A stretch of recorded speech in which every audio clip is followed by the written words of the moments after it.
Today is another momentous event. Isa na naman magandang umaga sa ating lahat mga kataktika, at ngayong araw na to sasaksihan natin ang magaganap na unveiling of model unit ng pambansang pabahay sa Pilipino 4PH program dito sa San Fermin, Cauayan City.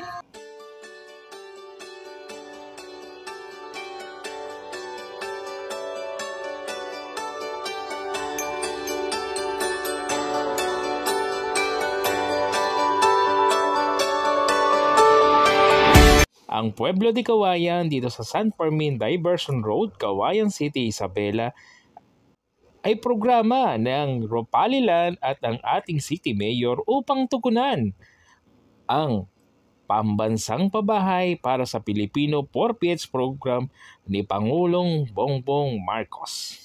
Katulad ng Hong Kong, Singapore, lahat na ng pabahay ngayon ay gagawin ng high-rise. Ito ay mayroong 12-story building, commercial ang ground floor, ang second floor to 12th floor, ito yung residential unit na papakinabangan ng mga beneficiary. Sa mga gusto magpalista ay maaaring magpasya lamang sa 4PS Room, second floor, Alingog Center, Canciller Corner Rizal Ave, Cauayan City, Isabela. Different departments, and of course we also have here breast. Kaliwat kanan pong infrastruktura ang tumatayo at kaliwat kanan pong mga negosyo ang nagbubukas dito sa lungsod ng Cauayan. Ito lang po ang isang katunayan that Cauayan City is really on that verge na talagang breaking through as one of the most premier cities here in the region. And this won't happen, of course, kung wala po tayong partnership with different agencies here itong isang napakalaking proyekto that would really benefit not just Cauayenos, but every Isabeleños that wants to live in a proper and a normal household. PH is a key driver to economic growth. The full blast of construction of the flagship housing program Pambansang Pabahay para sa Pilipino contributes to the regional economic competitiveness. 1,430 units po ang tatayo dito. Ibig sabihin po, 1,430 families o mahigit halos 5,000 kababayan natin ang makipinabang sa makasaysayan ng programang ito. Itong araw na po ito ay malaking hakbang ang isasagawa po ng Cauayan City para makamit ang inyong mga layunin tungo sa versatility, resilience, at sustainability.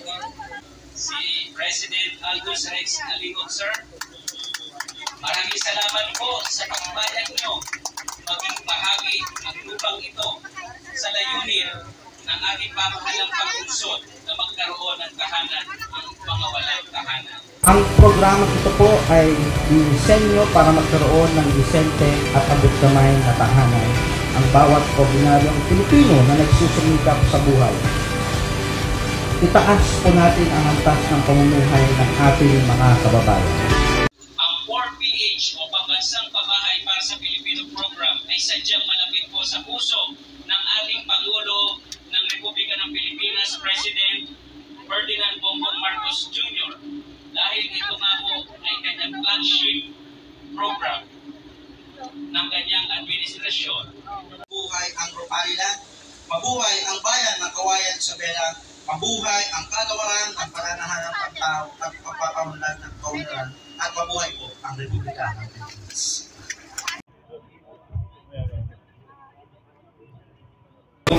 Araw na ito.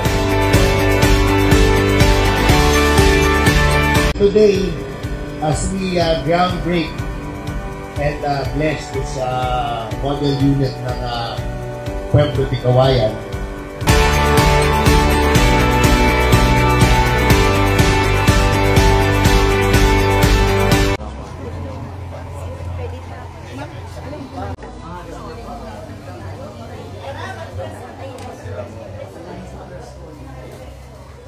Dito na tayo, nag-place ko. Ano pa sa next year?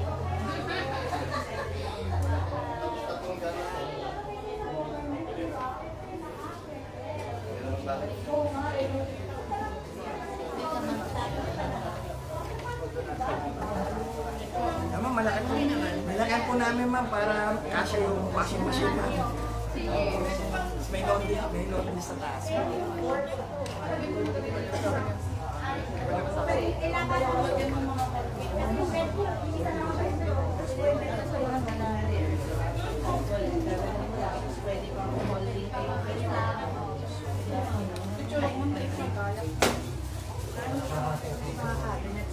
Saan pala yung location? Muna ka ba ng opening? Dito, yun. Kung tao. Yung sa kung kalimutan sa mga people na rin siya. Ano sa yung mga anong See tomorrow. Pag-iisaray muna dito.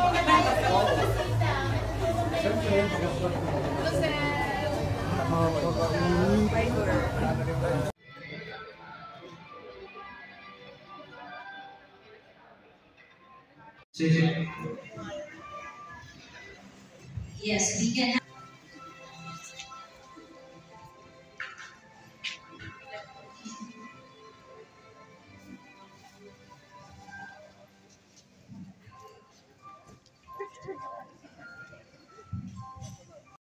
Model units ng Pueblo de Kawayan. We will deliver quality homes to our Kawayanos. Actually, not just Kawayanos, even neighboring towns to the House of Gentes. Ito ay isa po sa sagot dun sa study na ang backlog po ng Pilipinas ay maabot ng 6 million 500 6 million 500 na kabahay, na pabahay program. At ito pong bago pa ba sa kabahay program na ito ay vertical. Kung napapansin nyo po, before kasi ang mga pabahay programs natin ay horizontal, na madami pong lote o ang laki ng lahat na kailangan para naman po mabigyan ng ilang mga pamilya. Ngunit ito pong bagong innovation gawa po ni Secretary na nakita ay vertical nga po that would use minimal amount of lot. But due to its vertical nature, mas madami po siyang na-offer at naibibigay na houses in a smaller lot. At ito po ay yung lot na, yung unit na ibibigay is the typical na size of a normal house where typical Filipino family could stay. At ito po yung measurement na talagang napag-aralan na magiging feasible po para magkaroon ng pamilya. Kaya po dito, we have 24 square meter studio type po klase ng unit with bath, toilet also, of course. At kanya-kanya po silang individual na electricity meter, individual din na water meter. At actually ito nga nakita nila yung sex at yung asset. May sarili pang individual na crying cages, kung baka yung sakitan ng laundry. Dahil po sa ibang bansa, kung napapansin niyo yung mga prototype, sa labas ng bintana, lumalabas yung mga laundry nila. Dito po sa Pueblo de Kawayan, ay naisip na din po nila at bibigyan po nila na spaces sa roof deck yung ating bawal po. So maybe asik, let's expand more.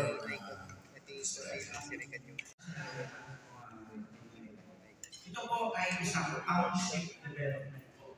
Ang saan ito ay isang family-friendly community. Compact na po siya. Andito na rin po yung amenities niya. Pagbaba, meron pong swimming pool, meron basketball court, may playground, may park. So, meron po ito. And at the same time, very accessible po siya sa poblasyon. Kasi kung titignan po natin, sobrang importante po sa amin yung access sa public transportation. Kasi po kung malayo yung pabaan, sa gastos pa naman natin. Kung ano ako, magta-tricycle na. Yes, yung 6.5 housing backlog. Ngayon po ang iniisip ng mga nakararami, paano po yan magagawa sa loob ng Administrasyon Marcos. Gaya po nung pagkakayanin natin ng bahay, kung nagpakayo ng bahay, hindi po yung pinagagawa sa loob ng isang bahay. Pero po yung nasasabihin nyo, kada taon, hindi mo natin masabi dahil depende sa pasok ng developer. And up to now, ini-enhance pa natin sa mas maganda pang programa para sa ating mga developers. At syempre, para sa ating mga beneficiaries. Kung mapapansin nyo, mababa po yung binabayad natin dito sa pambansang pamahay nito. Kasi po, ang tumaya sa atin yung pag-ibig. Pag ikaw ay pag-ibig member, pwede ka ho mag-appeal ng housing unit. At pwede mo pang i-amortize for 30 years. Pwede ho ito. At dahil ito ay loan po ito, meron pong interest. Kaya kung pinaniwalan mo ng aming assistant secretary kanina, sinubsidize, pumasok din mo ang gobyerno dito, sinubsidize yung interest na babayaran nyo sa pag-ibig. Yung 5% po nun ay sinubsidize na. So for the whole 30 years, at matapos nyo, babayaran na ng gobyerno yung interest. So yung principal na lang, at kung may matutira pa, assuming 6% ang interest sa pagtulong nyo sa pag-ibig, ay 1% na lang, assuming 6%. Pero bakit ang lumiliit? Kasi yung halimbawa, yung ating ginawang programa, may para binigyan pa sa iba, privado, hindi dito sa pambansang pabahay. Mas mahal po. Pero dito ho, mura kasi doon may tax, dito walang tax. Ano pa ho ang ginawa ng gobyerno na huli? Ayun, interest subsidy. Hanggang marami po ang iniisip ang gobyerno para mabawasan na mabawasan. Yung nakakita ni Asik Gary, baka mabawasan pa po yun. Habang nandiyan po kami sekretary, tuloy-tuloy po ang kanilang mga programa. Ito po ang Pueblo de Kawayan Project sa ilalim po ng flagship program ng Pambansang Pabahay para sa Pilipino program ay daragdag sa mga achievement po ng Kawayan City. Sa Bisud, thank you sa pag-ibig, thank you po sa Ropalian at sa Ropalian dito companies na at siyempre sa LG Kawayan na natuloy po natin itong isang napakalaking proyekto that would really benefit not just Kawayanos but every Isabeleños that wants to live in a proper and a normal household. Dito na ipinili